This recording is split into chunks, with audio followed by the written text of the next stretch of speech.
Inatasan ni Pangulong Aquino sina Executive Secretary Paquito Ochoa, DBM Secretary Florencio Abad at Secretary to the Cabinet Jose Almendras na magsumite ng kabuong report sa umano'y questionabling disbursement ng PDAF mula sa Office of the President.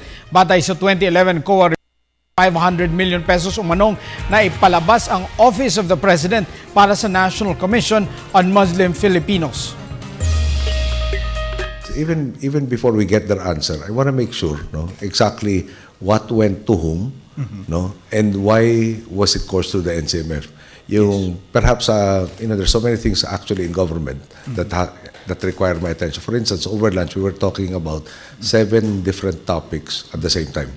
Now, yung NCMF, the primary issue has been, number one, if you remember, yung EO2 was questioned, and eventually it went to the Supreme Court. The Supreme Court eventually remanded it to the Court of Appeals, and the previous chair was kept in her position even beyond her term, until the Supreme Court and the CA allowed us to do so, and upheld. Yung parang EO2 was upheld after the term had finished ng chair. Now, during that incumbency, and practically every year, there are issues with regards to the Hajj. And that has been the primary focus whenever I think about the NCMF. They have been assisting also in the peace process.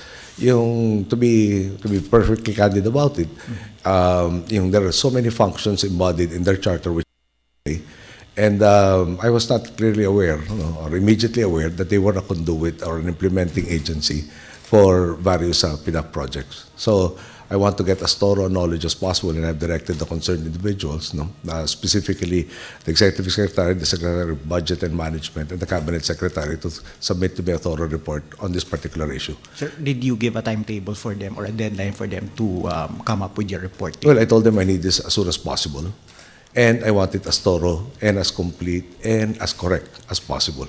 Okay, thank you very much, sir. Thank you. Thank you, RG. Thank you, Mr.